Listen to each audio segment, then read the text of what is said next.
उत्तर भारत के पहाड़ों के बीच बसा एक छोटा सा गांव भैरवनगर। चारों ओर घना जंगल, झील और पुराने खंडहर।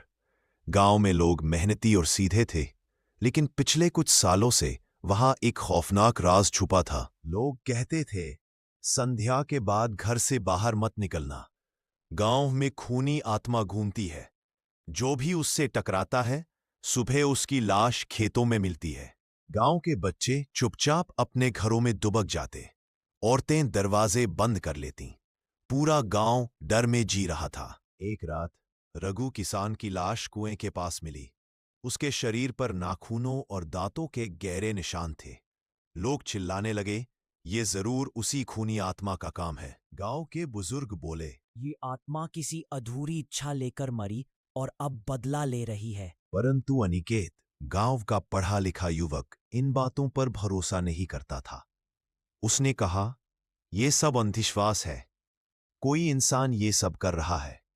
मैं पता लगाऊंगा। अनिकेत ने रात को निगरानी शुरू की। एक रात उसने देखा, झील के किनारे सफेद कपड़े पहने एक औरत खड़ी थी। उसके बाल खुले थे, चेहरा अंधेरे में छिपा हुआ। वह धीरे धीरे झील में चली गई और फिर अचानक गायब हो गई। अनिकेत सहर गया, लेकिन उसने हिम्मत नहीं हारी। अनिकेत ने गांव के बुजुर्ग पंडित भोलानाथ से पूछा। ये आत्मा कौन है? पंडित धीमी आवाज में बोले, सावित्री विधवा थी। गांव के जमींदार ने उसे जबरन बदनाम करने की कोशिश की। जब उसने विरोध किया तो गांव वालों ने उसे चुड़ैल कहकर जला दिया। तो ये आत्मा बदले की आग में गांव वालों को मार रही है। कुछ ही दिनों में और हत्याएं हुई। हर मृतक वही था जो कभी सावित्री के जलाए जाने में शामिल था। गांव में दहशत थी। लोग बोले, अब हमारी बारी है, हमें कोई नहीं बचा सकता। पर अनिकेत ने ठान लिया, सच्चाई का पर्दाफाश मैं करूंगा। एक रात अनिकेत ने झील के पास फिर उस औरत को देखा। उसने हिम्मत कर कहा। औरत अचानक चीख पड़ी। उसकी आंखें खून से लाल थीं। चेहरा भयानक था। अनिकेत डर गया, लेकिन बोला, तुम सच में आत्मा हो तो इंसाफ चाहो, खून क्यों बहा रही हो? अनिकेत ने और गहराई से खोज की। उसे पता चला, ये औरत वास्तव में आत्मा नहीं बल्कि इंसान है। वह थी सावित्री की बेटी कुसुम।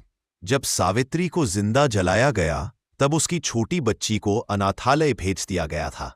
सालों बाद वही बच्ची बड़ी होकर गांव लौटी और मां की मौत का बदला लेने लगी। उसने सफेद कपड़े पहनकर खुले बालों से लोगों को डराया और मार डाला।